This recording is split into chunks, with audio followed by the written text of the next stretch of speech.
Have we started? Let's do it. Let's do it. Okay, we're going to start. You have to click something, Kenneth? Click. Start. Yep. Oh, have you already? Yep. Oh, we've already started. Sorry for all you live stream people with me babbling in the background. I just want to welcome you, both live people and live stream people, to the Spring Rights Literary Festival second week. We still have 20 more events happening, so please definitely check springrights.org. I have to spell it. It's spring, WRITES.org. And there's 20 more events, and they're mostly Zoom, but the live ones are also live streamed. So did I introduce myself? I am Robin Schwartz. I'm the Community Arts Partnerships Program and Grant Director. And this is one of our many programs. We've got a bunch of other programs. We have 6 grant programs for Tompkins County artists and not-for-profits doing arts events. And we just are launching another year of a creative recovery fund due in June. Our website address is artspartner.org. It's artspartner.org. And I'm reading my Zoom notes, so it says keep yourself on mute. So I'm just kind of skipping over some of that. If you would love to donate to the Community Arts Partnership, the Spring Rights is free. All of the events are free. So of course, like any good not-for-profit, we have to ask for donations. If you go to our website, artspartner.org, you'll find a page that says donate. Please consider making a donation. I mean, even $10 is great. More is also great. And so please consider that, because we do really good things for the Tompkins County community. I'm going to send everyone who attended a Spring Rights event, a really short multiple choice, after all the events are over, probably in June. It's just a few questions where we'll ask you where you heard about the event, and that will help us out tremendously, so we're not spending money in places that aren't effective. So when you see that in June, if you could fill it out, that's great. That would be great. I want to thank our wonderful Spring Rights sponsors. They are Ithaca College, Wegmans, M&T Bank, CFCU Community Credit Union, the Odyssey Bookstore, and the Ithaca Marriott. We receive grant support from New York State Council on the Arts, Poets and Writers, and Tompkins County Tourism Grants. And our media sponsors are Ithaca Voice, WITH Radio, and WSP. Once again, thank you for coming, and I'm going to turn the mic over to, yes, Bob. I'm going to let you introduce yourself. Thank you.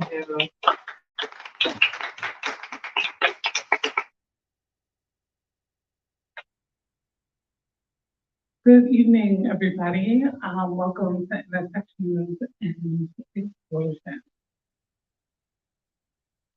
Vickie, you ready? Yes.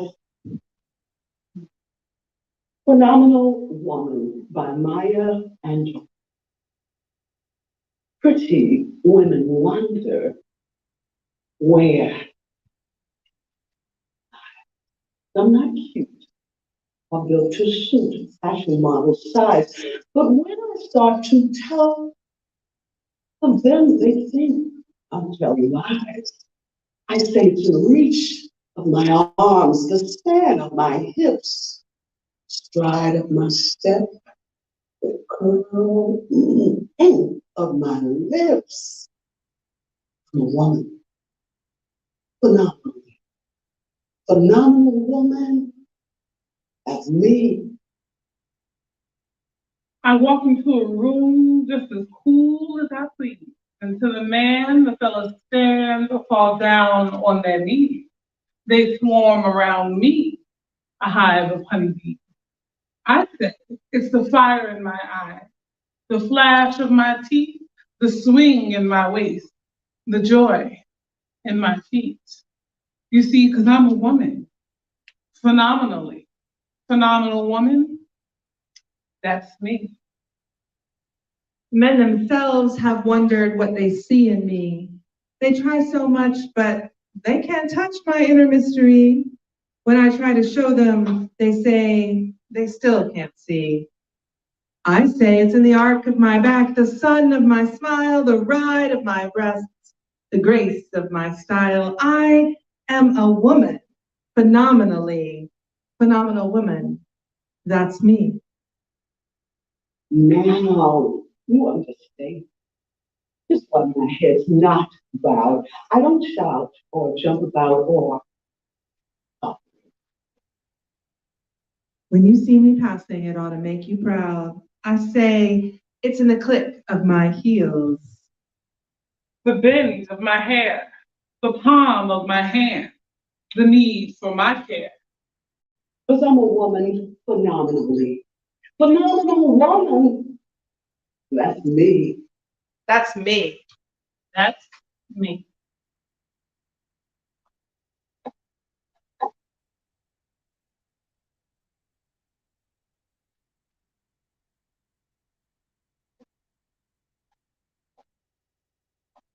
Hello, world. Hey, world.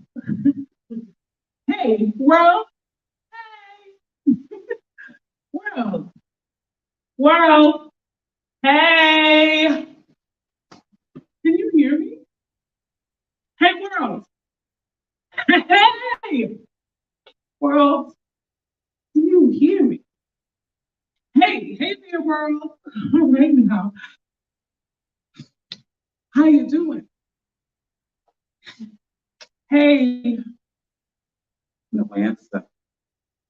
I know you see me. I'm 6'3". Hey, world. Hey, moon. Can you hear me?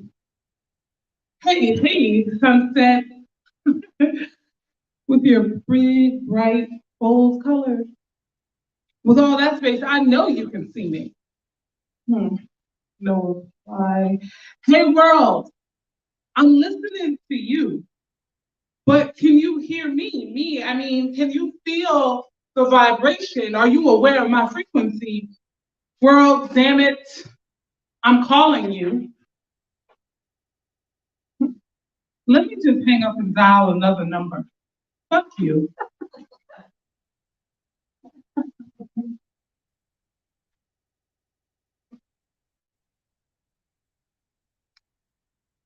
How I lie to my daughters. My girls take turns waking me in the night because they dreamed I fell down an elevator shaft and they couldn't reach my hand. Or that some student shot me in class because he didn't like the grade I gave him. They wake me at 2 and 3 and 4 to say, Mama, Mama, you blew up in a plane or a bus or the car or the train. And in the dream, they keep calling out, Mama, Mama. Every night I pull them into bed with me, put their hand on my stomach and say, feel it. This is my breath. I ain't dying, not today. And we oblige this lie night after night that death will pass all of us over with her greed because she only takes one mother at a time.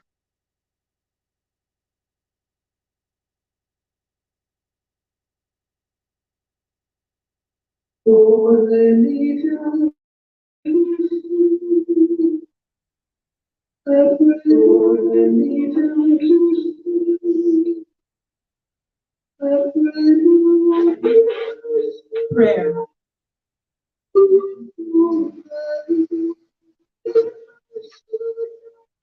Some days, girls, I want to prick your finger and measure your blood to know what it needs.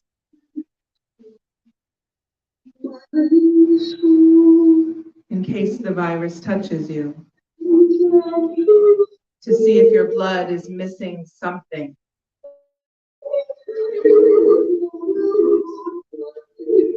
So that I can vitamin it in or cook it in or read it in or sew it in one measure at a time. How much I want to protect. How worried a thief of rest. A down payment for a purchase I don't want to buy. So I call in antibodies and swimming pools. I call in masks and gloves. I call in a chai latte and an angel. I call in swim meets and recitals. I call in graduations and weddings. I call in salmon. I call in bok choy. I call in wasabi pistachios. I call in a black lab and libraries and book launches and graduations and reviews and all of the oceans. Mostly, dear girls, mostly I call in the one to hold my hand on a bench beneath the cherry blossoms for all the rest of my breaths.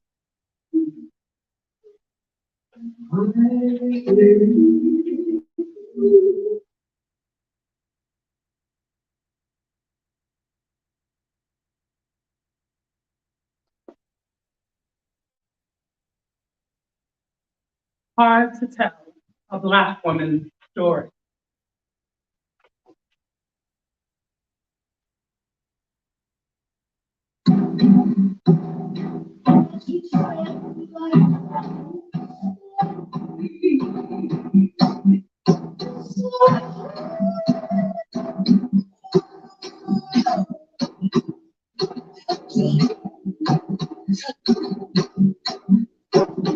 It's hard to tell a Black woman's story. Stories take a sense of completeness, and so often we're existing in pieces.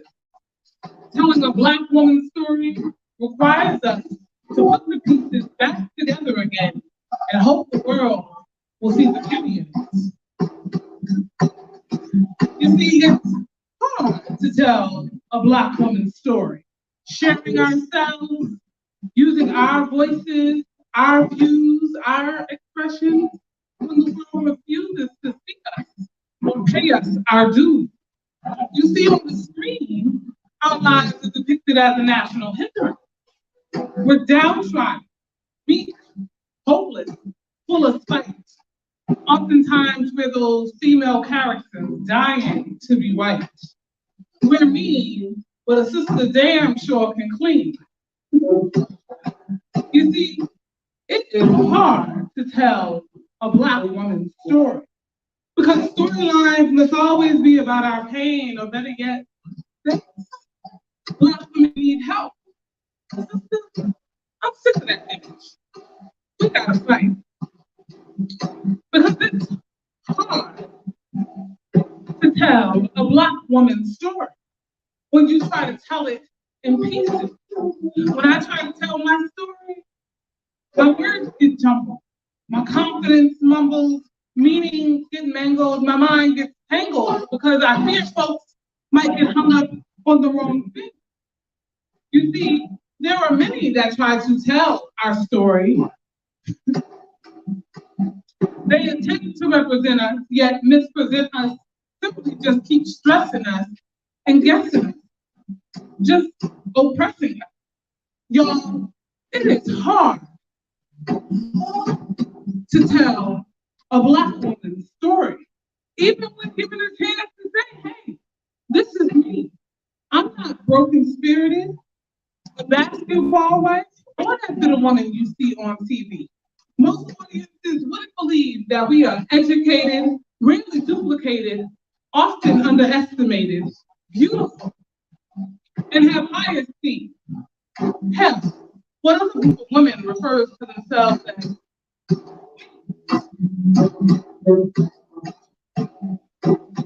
It is hard as hell to tell a Black woman's story when you have so much to say.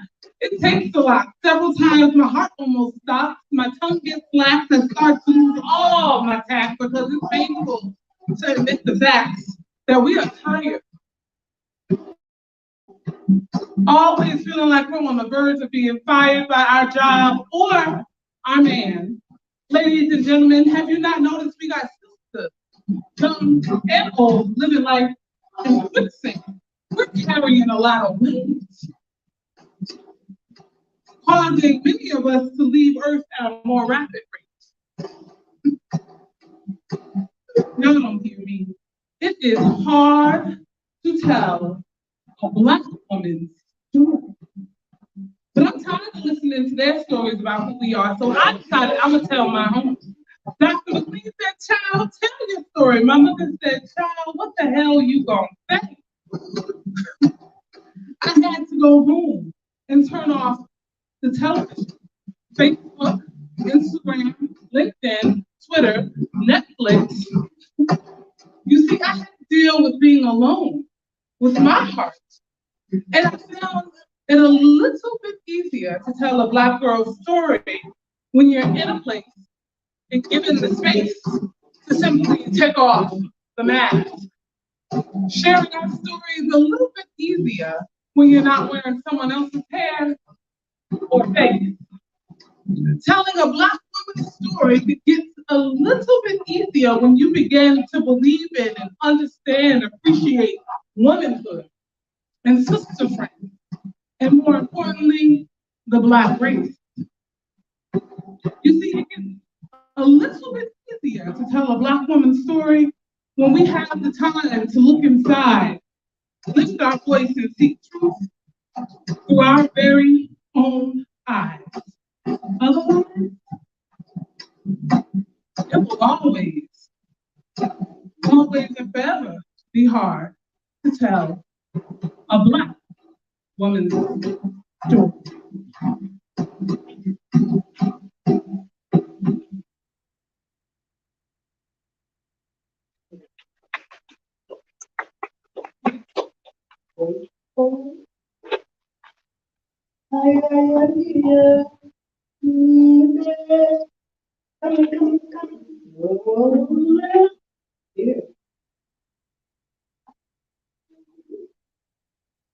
Y'all enjoying yourselves?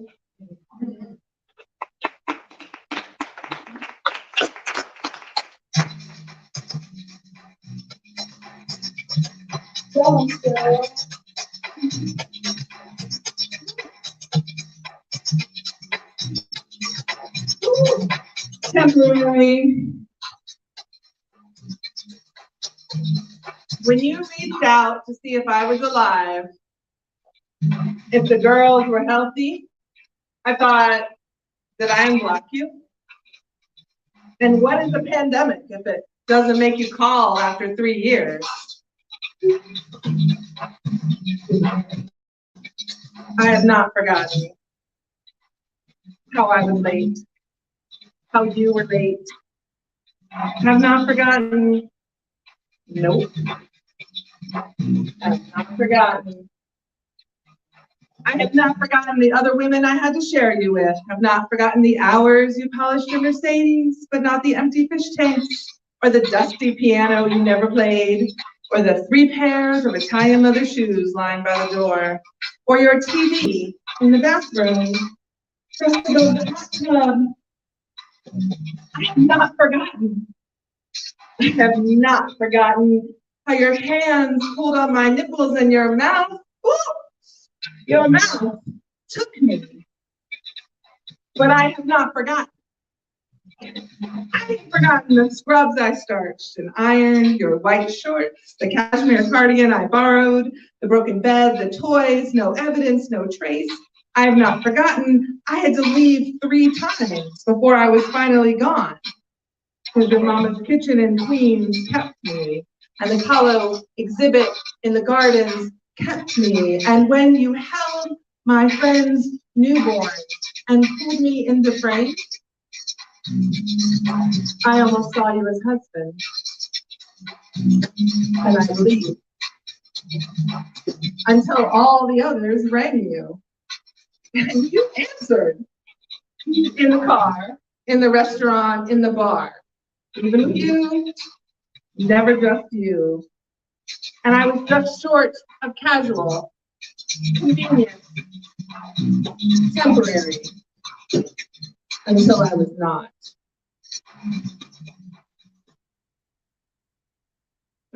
Friends.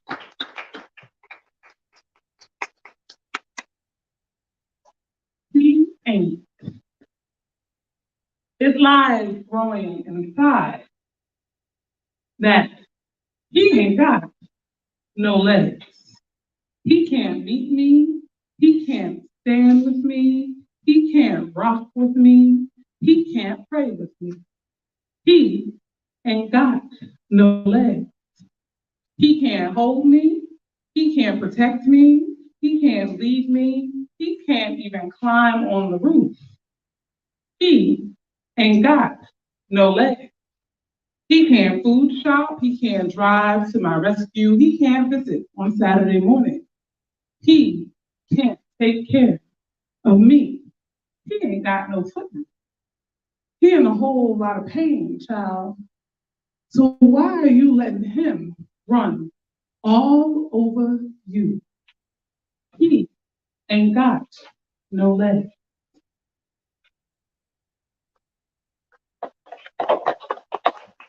You guys having fun? I'm so glad you're here. We have a few more beautiful poems. 13 reasons I am more than a good friend. Because I am an amazing expert. Because I could have been your unicorn.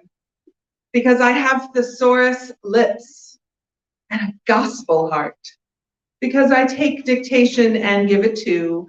Because I love your dog's print on my white sweater. Because I am more than a snow globe with an ocean. Because I am more than a timeshare in the Dominican. Because I got men who are still reciting how I shed for them. Because I offered your ass more than an apple. Because my ass isn't bad, and there are many, many initials after my name.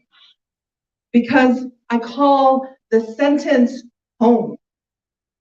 Because nothing neat is fun, and nothing dry is either. And because I am the city where the tongue gym thrives.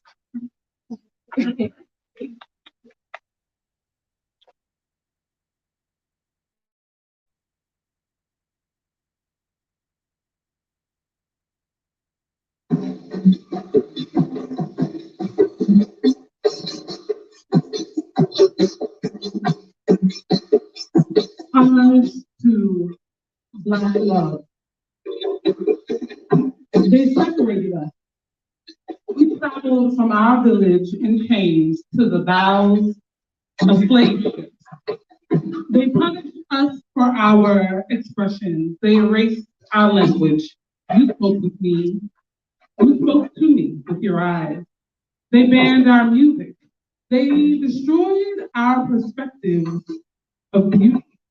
Cursed my hair, placed value upon our sizes and complexions. They attempted to master the elimination of our sentiments and humane connection. They denied us the right to love and protect, yet spiritually, we knew our purposes on earth. You see, my king and I wore our destiny with honor. It is sewn on our souls, never to be stripped away or denied by their laws or actions. I see and I saw you, my king. I watched them place you upon blocks. They changed your hands. When you still fought for freedom, they condemned you to the whipping post.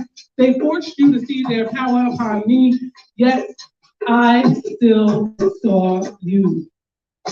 I watched in horror as they stripped away your freedom. I cried too as they denied your manhood and eliminated the possibilities of us raising the kingdom we were destined for.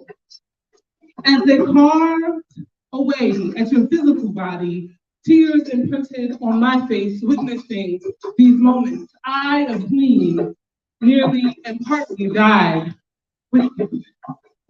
For a time in numbness, I lived.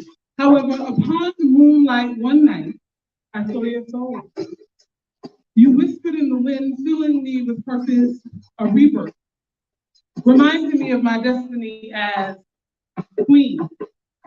I, a queen, raised my head to move forward. I, a queen, have transcended time. I move with our people from that moment to the present, my king. Your blood still trickles through our offspring, and so does their curse of that time. We were forced upon these shores, yet I am with our children. I'm watching over them through centuries of progress. I stay on their shoulders guiding. I pray hard over them. My king, the seeds of fear and doubt throughout the plantation continue to bear fruit. Our children are soul searching. I see the anger growing in their lives, yet your boys are still fighting. My king, the young kings are striving for their rightful place as leaders. Your king, young kings and queens are seeking their roots in who we once were. Our young queens remain strong and stand tall as they struggle to find the beauty woven in the essence of themselves. Black love is the most radical act we have left to perform. Black love is the most profound action in our quest for liberation. I, the queen, am staying with them.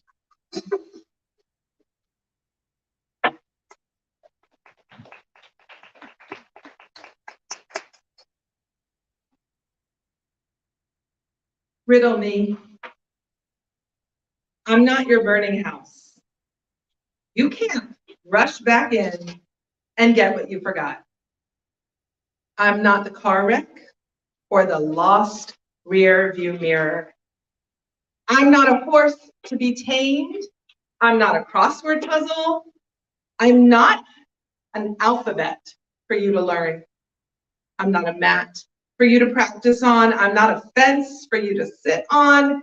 And I am not waiting for you to choose. I'm not a chess piece for you to move. Not your boy. I'm not invisible and not made visible by your stare. I am the other in the room, and my alone feels so good. I will only have you. As Shire said, I will only have you if you are sweeter than my solitude.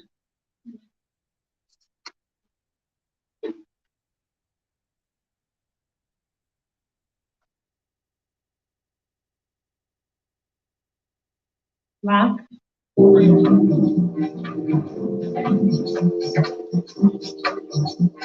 Black brick magic.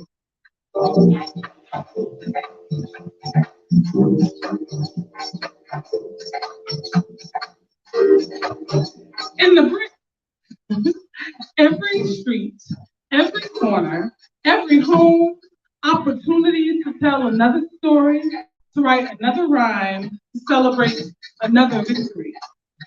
You see, in the brick, the street lights and flashing lights that led me to Broadway didn't begin in Times Square.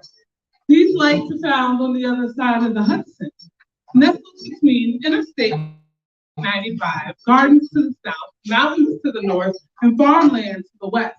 But to the east, it's just sunrise and concrete.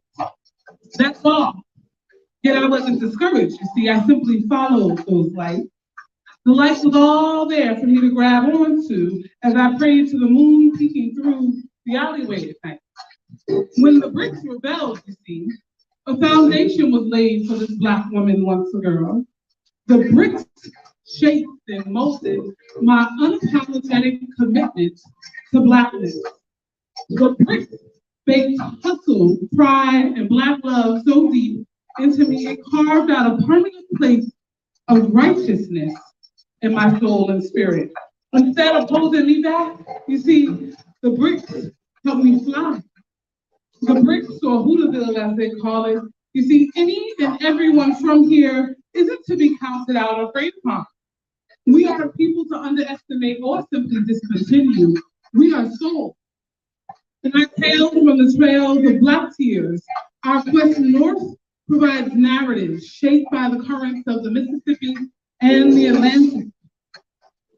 The bricks is an underbelly of African, Caribbean, Latin, immigrant, and refugees past, and we refuse to let you forget my grands laid these bricks from the basement of Mount Moriah to the rooftop of St. Luke's, from the Low Country to West 92nd Street with $20 to Huntington Street. We laid bricks on the Greyhound from Hawkinsville to 86 Central Avenue. We my people laid bricks. You see, we aren't all stolen cars, crack babies, and criminals. My work, my brick, was shaped by a village who created a place for us, by any and all means necessary. My bricks, the city is a magical space where dreams manifest and light from the Hudson shine on us and simply lights our way. Talent thrives here, where house music inspires us and bright colors of paint fill our walls. My bricks, our bricks, the bricks where we refuse to build our house with the master's tools. I am here because this is the foundation upon which my people planted. My black is your black. My bricks are black. The bricks, you see, the bricks ain't over. The bricks is baking greatness into souls. The bricks made me. I am the legacy of persistence, steadfast allegiance to the greatness we call black. I'm just simply black brick magic.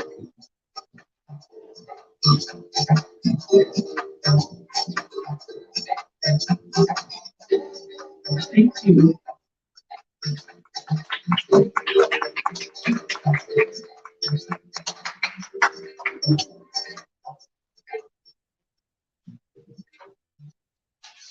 Thank you, Vickie, so much. Thank you. Thank you. Thank you.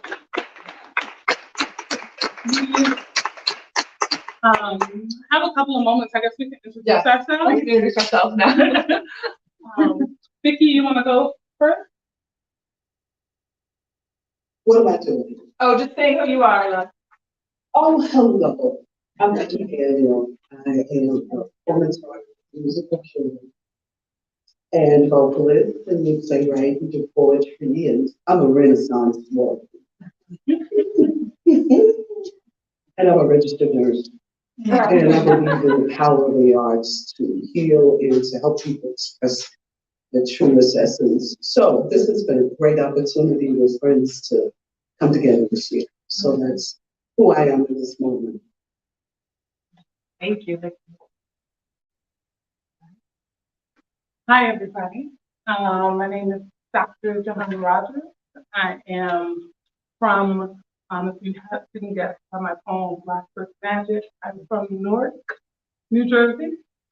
But I live here in upstate New York, central New York, I think is what it's called, right? In Syracuse. I work for the Regional Chamber of Commerce most days, but when I'm not there, I'm looking for ways to put art into the world, similar to my friend Vickie here, because I think it's a wonderful place to heal and share talent. And so I'm a playwright, a dancer, a trained dancer, and director. Most of you already know, but I'm also Dr. Sarah Jefferis, and a poet, an editor, and a writing coach.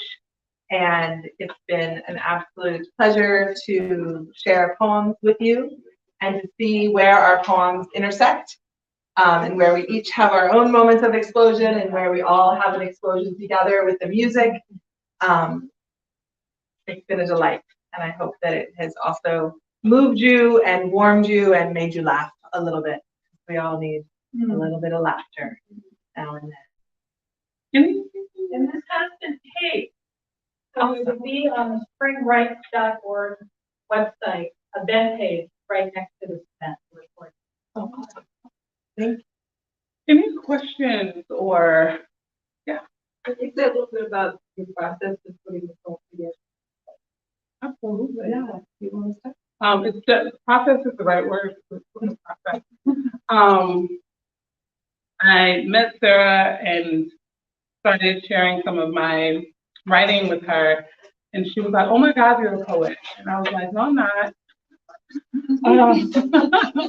I'm not. And somehow along the way, I was like, "Well, maybe a little bit," and so she started to share some of her poetry with me also, and I was like, "Oh my goodness, that was really good." And so she was like, "Why don't we do something virtually, like read poetry together?" And we talked about how, I guess our partnering together in that effort would seem a little like not the norm. But we thought it might be really interesting with us coming from very different, yet having some similarities in life, different backgrounds might really cause some explosions, but also highlight the intersections that women of different identities and experiences can still share. And so that's where it came. And then Vickie attended one of the virtual readings, and I was like, oh my gosh, Vickie is an amazing artist. I wonder if she would like add music to the poetry reading. And she obliged. And so over the last month and a half via Zoom, we tried to pull, I think, this together in a way that honored the artistry in the three of us, is what I would say.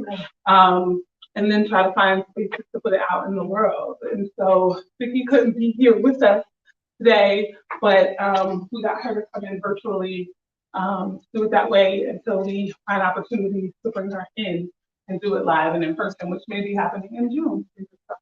So I don't know if you want to add to that. Do you want to add anything, Vickie, to the process? Oh, the process. I think it's to me, you know, as a jazz musician, we like a collective voice, but jazz is really a true democracy because everybody gets that individual voice too. We all come together and take the best of what we bring. Hopefully we go all better, we get better, but we all have individual voices. So I think just coming together as artists and sharing, respecting each other's domain, yet being open to growth and going in new ways. Music, I have a fabulous jazz musician. We do poetry and jazz. Just to be able to come together and me to be like the beatbox, you know, to pull the beats together and the music and to, you know, figure out what songs and different things has been blast because they're amazing poets. And I love the process because the poetry, the writing is kind of putting in the things that we wrote out of their hearts. And I just like the authenticity of it. The sharing, a lot of times people talk about women not being able to go wrong. I don't know if anybody, none of you all know anything about that, but it's nice to be able to work with these young women who can let me have my voice and you know, let me be me, and they're not trying to put me in a box. And I'm not trying to be in anybody's box. And just to express myself was just wonderful. I'm just honored. You know, I said, I'm gonna do new things. I'm gonna do things that I haven't done before, and this way with the beats. And I'm loving it. So the process was about just giving myself permission to do something fabulous and new. The only thing I would add to that is that it was fun to play as we were practicing. We were trying to rearrange poems in the order, and we were trying to figure out, like, okay, do we start with something that's more gentle or more spiritual? Will that reveal a piece of me? You know, will that speak to the pandemic? And then do we move into something that's funnier? Juhanna and I noticed that we both have like really strong poems about how ridiculous men have walked in and out of our lives, right? And we thought that would be a funny place to add in the middle, right? And then, you know, where do we find our strengths, both in the geography we come from and the ability to sort of say, this is who I am, but this is who I am not, right? So I think identity and love and strength and power and motherhood brought us together and brought the poems together. So we liked the dialogue between them, both on the page as well as in performance. And it's just been fun. I'm all for something fun. Mm-hmm. Any other questions? I want to add Yes. feedback as a listener. I really Yes. love the terrain. Like, I thought you did the terrain of the piece. Like, it did definitely had a nice introduction, and then it had a peak and kind of had a fun at the end. I thought it was a fun round. So Oh, you did well. I love the music element too, and got a little spirit to it. So yeah. thank you. Yeah. Vickie, did you hear that? I didn't talk very loud. That's it. Oh, yeah. CAP Kathy said that she really loved the order. Tell me if I'm wrong. Are you okay if I speak? Yes, absolutely. We're friends. So I'm like, she loved the order. She liked how it was kind of spiritual and drew her in the beginning, and then how it sort of rose up and had this sort of peak, and then how it sort of finished off with a celebration as well. So she liked the order from the beginning to the end. Thank you, thank you. Very intentional. Than I said. Very intentional. I believe you. I felt it. Yeah. Lovely. So you're going to do it again in the same way, or are you going to edit it and change it? We're exploring doing this up in Auburn at Auburn Public Theater the week of June, essentially the date, June 16th. And hopefully Vickie will be in person with us, so it'll be different in that way. And we have a theater to perform it in, so on a stage. So even as we were reading tonight, my mind was racing like, what do we do in the in-between moments? Or if we don't have to pass the microphone, right? Like, what is something said? You know, is it understood? Do we need transitions between the pieces?